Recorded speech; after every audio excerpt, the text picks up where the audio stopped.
I had a dream last night that somebody wanted to make a movie of our campaign. It would actually be like kind of in the style of the first Hobbit movie or something. That would that'd be pretty sick. cool. Yeah. But like as graphic as like the fantasy movies like Heavy Metal. Like a rated R anime and the Exactly. Hobbit movie. Wow, that'd be really cool. Or it'll just be like a CGI Barbie movie, like really Stop. How about no? Stop talking. cut rate CGI. Vicious mockery. Vicious mockery. Vicious mockery. Vicious mockery.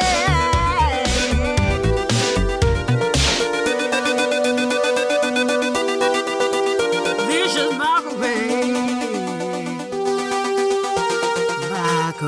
Mockery. Yeah. Plupleen leads your group out ceremoniously from the hut. It appears as though the other Kuatoa were anticipating this, and there's it's almost like a parade line of Kuatoa have gathered here in a large group on either side of this walkway that you're going down.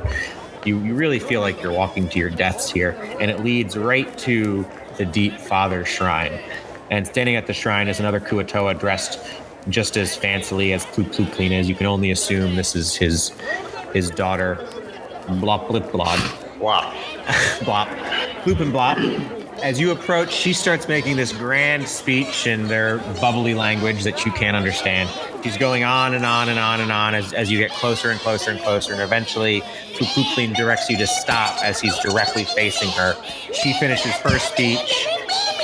He begins making this big grand speech in response, and at the end of it, he turns around and kneels and seems to hand her some sort of scepter or something, which she picks up and starts going off fire and brimstone, religious fervor with this thing in her hand. All of the fish are occasionally responding to her in a big chorus. It seems like a very, very big, important ceremony is going on here. After that, fucking stupid names. Plupleen backs up in a reverent manner, and one of the monitors standing next to you grabs Shushtar and brings Shushtar over to this woman. And she pulls out a very long knife, and Shushtar is forced to his knees, his head over the bowl, and she puts the knife up to his neck, presses it in, and pulls it as quickly as she can, and his neck just opens up and blood pours out into this bowl, and it's just pouring and pouring, and he screams out in shock and starts to yell, but because his larynx has been cut, he's not able to, and you just hear this gurgling noise. Fuck these guys.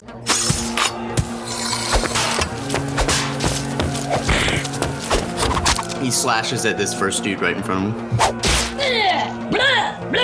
Is it a mixed bag of enemies and friendlies? It's a around us?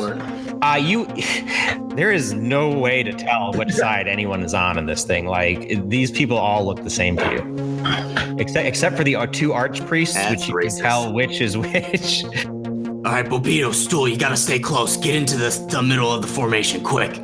Nerosi casts the expeditious retreat on himself. Calvinus turns into a hyena. Darendil slashes out at the Kuatoa that roll and attack. Blurg dives straight at the archpriestess. Lodges his axe in the priestess's chest, and she screams out at her followers, and they all turn towards him. Jeff is gonna do inflict wounds. You reach out, and he bats your hands away. Doran turns into a wolf. The archpriest that brought you up here has drawn his weapon and has begun charging towards his daughter. Nerosi will cast Armor of Agathis. Blurg continues his onslaught against the priest in front of him, slashing deep into her as a sort of greenish blue blood flows out of the wound. She dodges out of the second one, realizing the kind of damage she's going to be taking from this creature. Darendil continues his onslaught. Thorin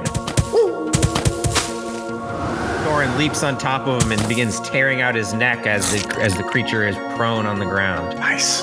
Roland, you drive your katana down into him as he's laying there. The archpriests scream out, and they both start yelling at each other, and they start just wailing on each other with their maces back and forth.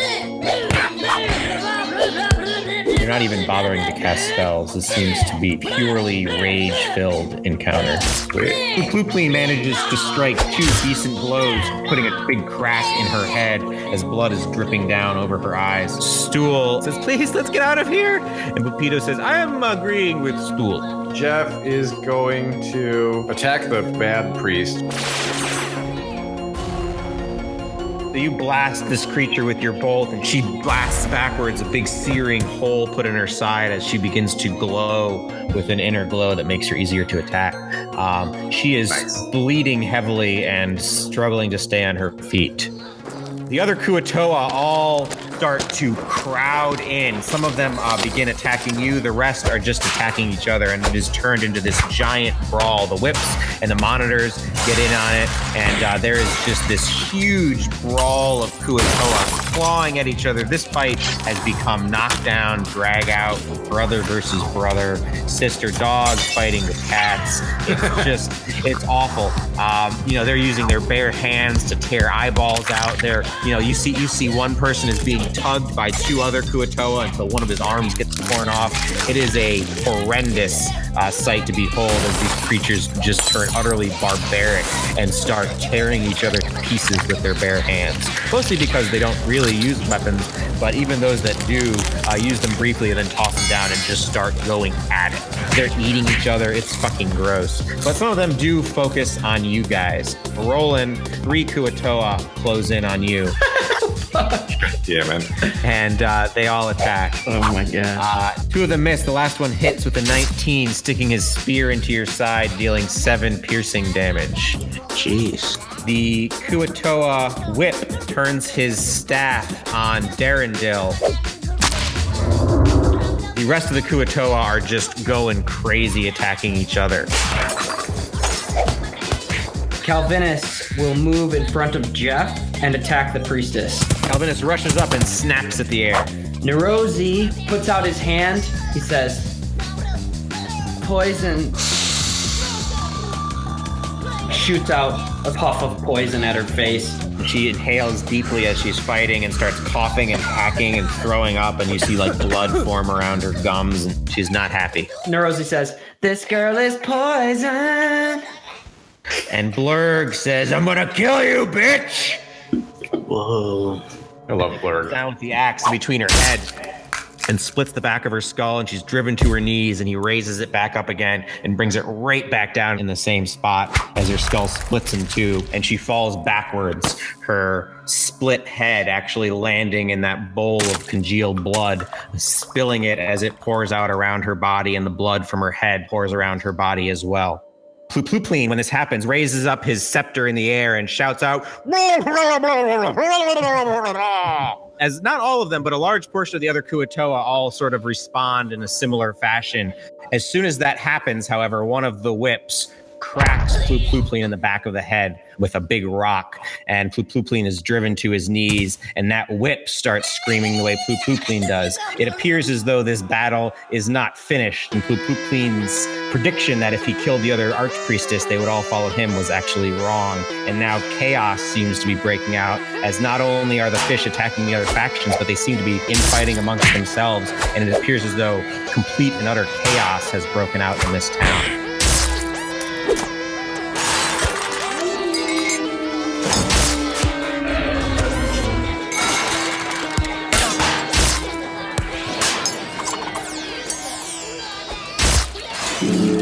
Another sound rises above the burbling cries of the Kuatoa. And you are right by the Dark Lake. Water further out bubbles and begins to foam, and there are a bunch of Kuatoa out in the lake. The Kuatoa starts screaming out, and you see a bunch of them get pulled under the water, and the color of the water changes from this deep dark green to a murky red as every Kuatoa in the water is all of a sudden being attacked by something underneath.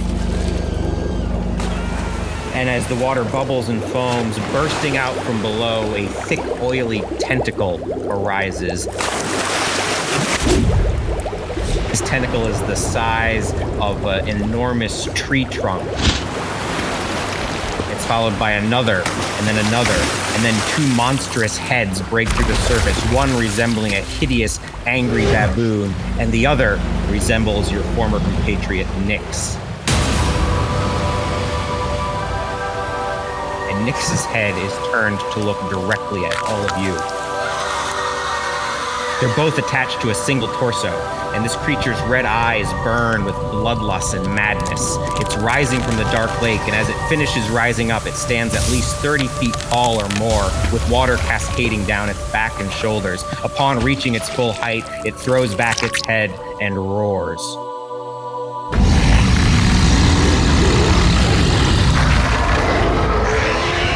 Both of its arms end in a series of oily tendrils, and it is raising these tendrils up above its head and roaring, and then bringing them down, and they splash through the water and roll up onto the shore, crushing these Kuatoa buildings, sending them crashing to the ground as Kuatoa scream. And the Kuatoa respond to this in a variety of different ways. A good half of them immediately just drop to their knees and begin bowing and praying and chanting to this creature.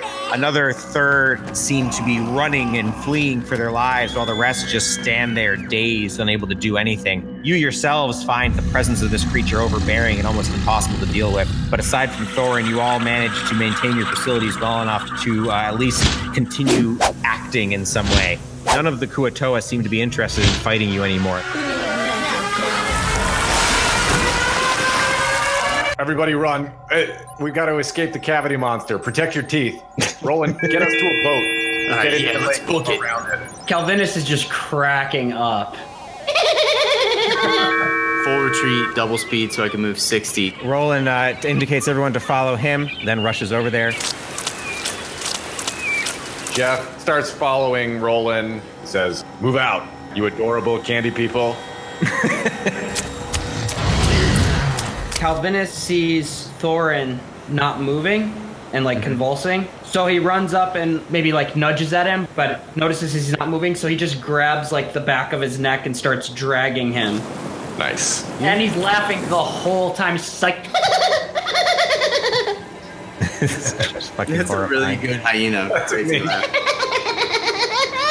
Oh, I totally forgot he was a hyena and he started laughing uncontrollably. That's amazing. yeah. Yeah. Nerosi. He goes a full 90 feet. As Rosie passes Roland yells out to him, "We gotta find a boat real quick." Blurg runs up and he's like, "Let's get the fuck out of here! This is awful!" And the creature moves closer. That's not good.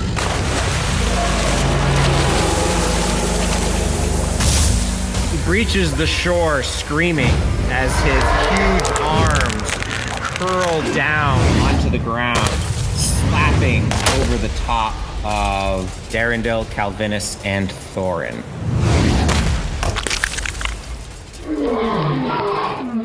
Does a 22 hit you guys? Yes. Yep. Alrighty. Dealing 75 damage. Everyone's that much. It's just 50. And your asses are now made of potatoes. What? Adam, what? really good metaphor. What does that mean? Wait, no, hold on. I want to explore this. Does that mean like your cheeks are potatoes, or like the actual butthole is like a potato, or The butthole becomes a potato. your butthole? You guys is- each take 30 damage. Oh, fuck.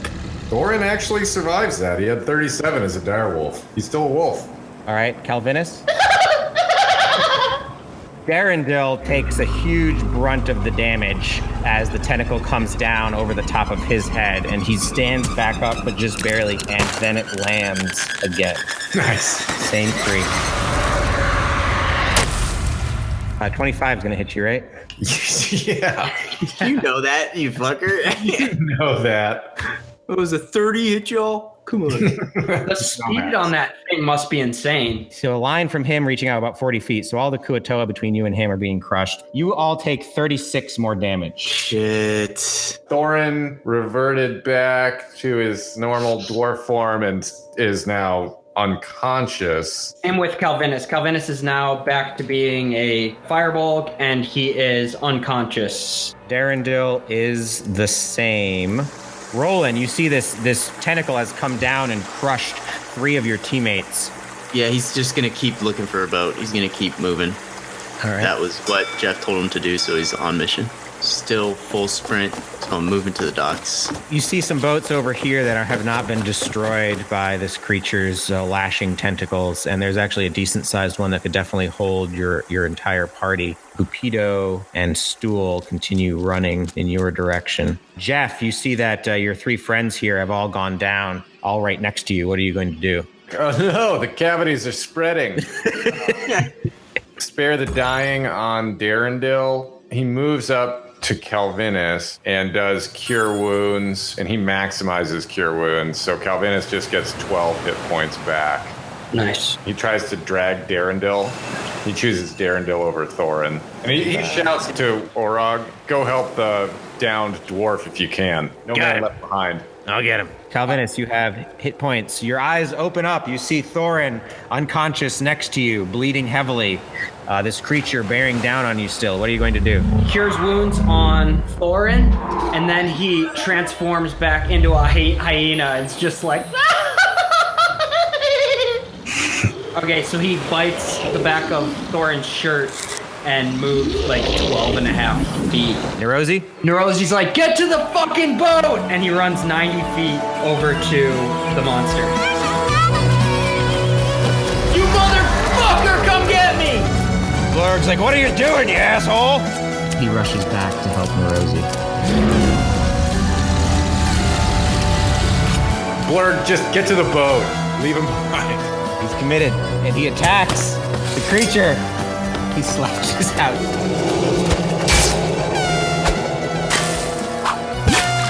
Just slamming into the water and hitting the creature's rock-hard hide, doing nothing. After that happens, he turns to Nerosi and he says, you know you're not going to make it here, right? Nerosi has a smile. Darendil is injured and he turns. He doesn't run back, but he's like, come on, everyone, we've got to go! The creature turns towards Nerosi. Nerosi, make a wisdom save. And you are now under the thrall of this creature. Being controlled by the demon. Correct. Nice. And then the demon sends out another tendril at Calvinus and Thorin. Thorin is crushed into a pulp.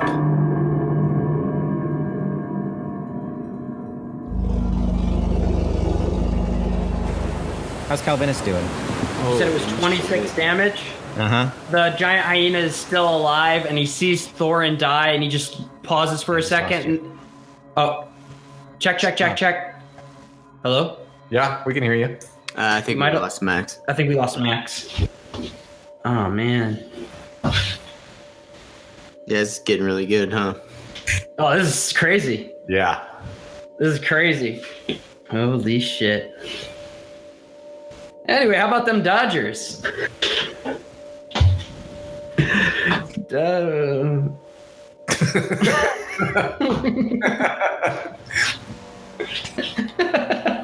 I love how the more I fail, I think that's the basis of my role in all of our friendships, is the more I fail, the stronger our friendship becomes. It's definitely a big part of my appreciation of your humor. Yes. Yes, well, I don't know that you laugh at the humor. Oh, just the failure? Just the failure, yes.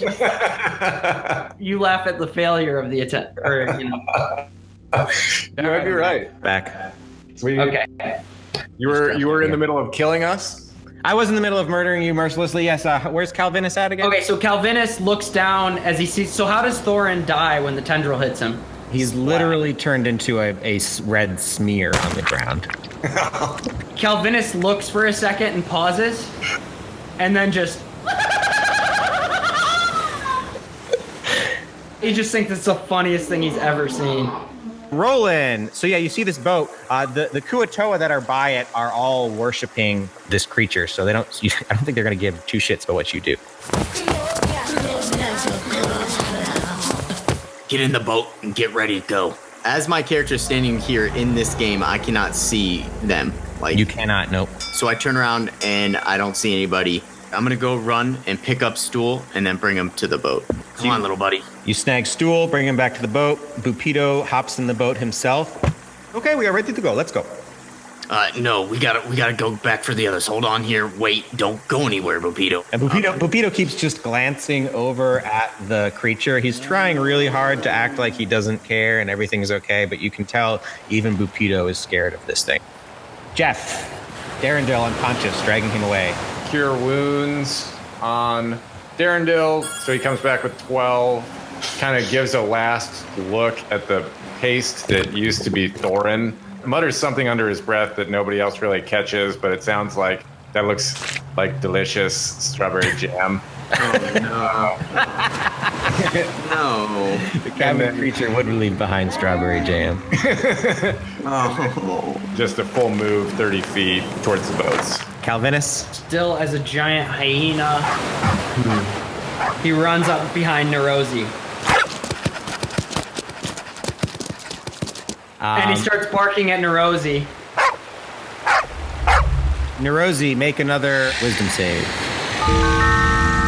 Nerozi begins walking into the dark lake.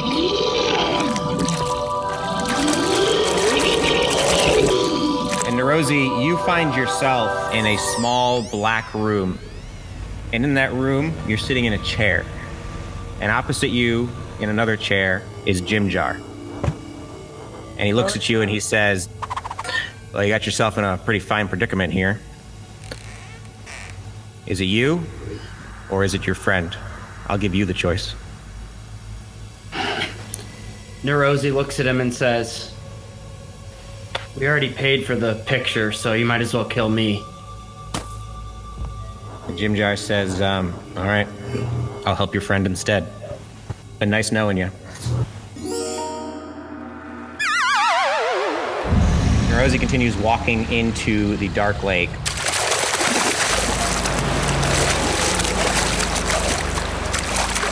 Blurg looks at Calvinus and Nerozi and he goes, oh, you fucking idiots! And he runs.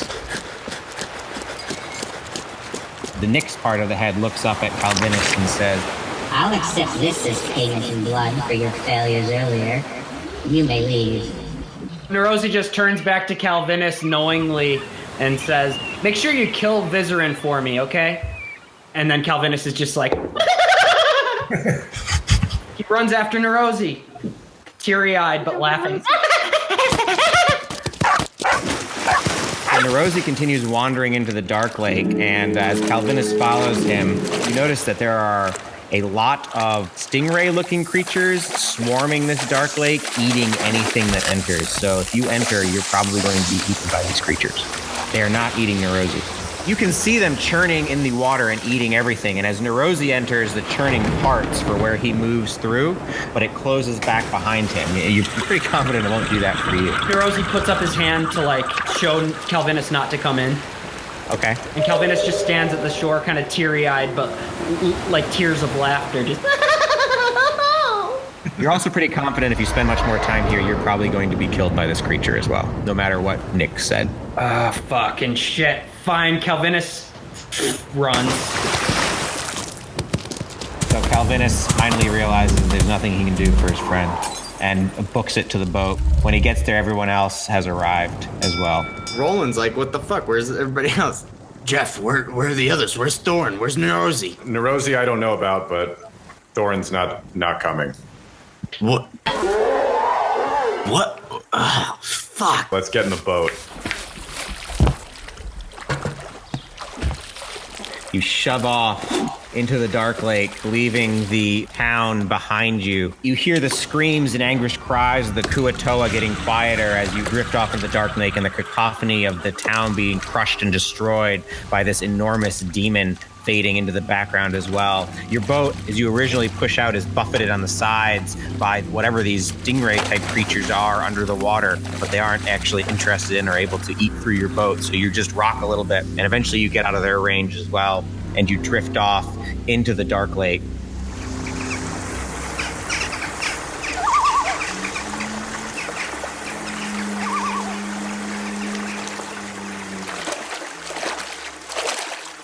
This boat is made of Zerkwood. It's rickety, it's ramshackle, but it floats. Does anyone know where we're going? Yeah. If you want to go to Grackle Stew, I can take you there. I too know about Grackle Stew. I can be a guide in the city. Gracklestew is a Duragar city. Oh, terrific. Oh, that's horrific. Actually, we might not have too much trouble getting in, considering the crew we got here. That's funny. Duragar are dangerous creatures. They're slavers. They don't trust surface worlders. But what we got here is a drow with his Quaggoth servant. No offense, Darendil. I know you're an elf, I suppose. We got a drow and his Quaggoth servant. We have Darrow. There's actually quite a lot of Darrow in Gracklestew. Jeff, no offense, but you're really fucking creepy, so you'll blend right in. And Calvinus, we may have to act as though you are a servant or slave of one of us of some sort when we enter the city, because your type is likely not going to be very welcome there. Oh, I hate myself. That's the good news of having this small party and having us all be less than palatable races, or at least the way we look anyway. Yeah, I think I can navigate us to Gracklestew, but it's quite a ways off. We're going to be on this boat for a very long time. Jeff looks at Calvinus and says, you can just cast Goodberry and give us as much food as we need. We're set on food for the duration. Jeff also says to the Orog that he can cast Guiding Hand. So Guiding Hand lasts 8 hours, and it points us exactly where we need to go to get there. That'll help with navigation for sure. All right. Yeah, if you cast that in the morning, we can use that daily. Perfect. Wiping tears away, it's just like, at some point, we're gonna have to do like a memorial service for Thorin and and Nerosi. Did you see how they got just fucking? I love it. It's horrible. It's a horrible thing.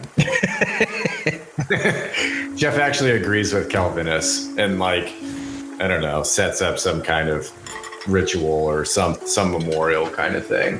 Bupito stands up in the boat, which immediately rocks it and makes everyone shove him back down. He says, Bupito was just trying to give a speech about the people that has helped him get this far. It begins like this. Bupito is in charge of a very important cult. Calvinus grabs Bupito and chucks him off the back of the boat into the water. And he's like, fuck you! Bupito lands in the water off the boat, and he splashes, and he comes up again. He's like, oh, Bupito is not the good swimmer, and he sort of feebly splashes at the water and makes his way back over to the side of the boat. Is anyone going to help him? Jeff tosses him a rope. Yeah, grab the licorice, little Sour Patch Kid.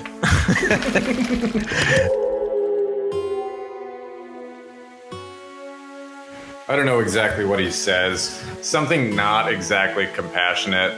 Just like, yep, they are super dead.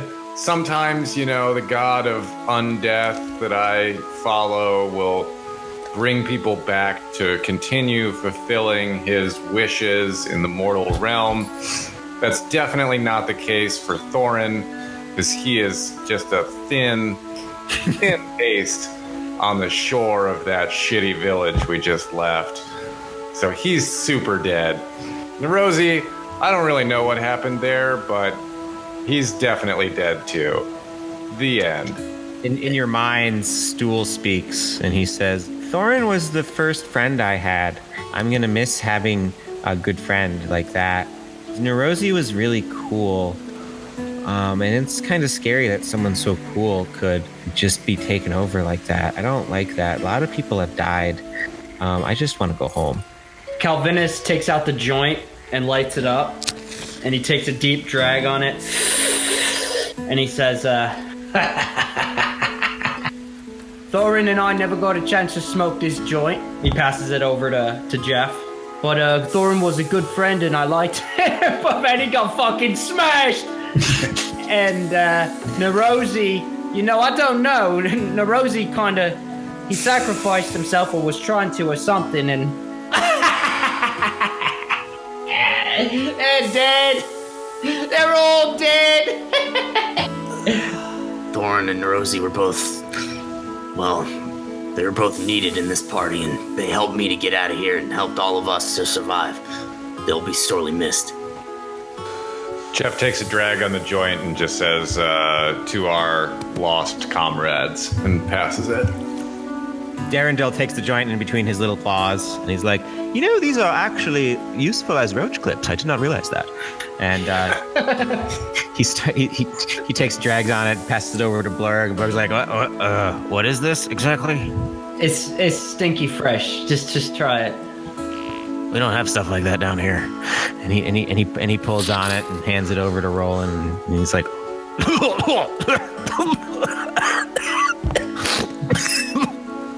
what is that?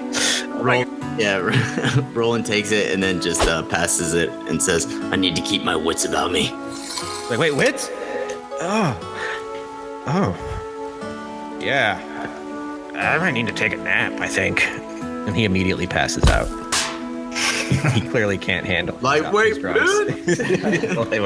Harry, on the other hand, don't chief it, just pass it back when you're done. Don't bogart that joint, as they say. You guys finish smoking this J in their honor. You float on down the dark lake with this little hand beckoning you in the right direction.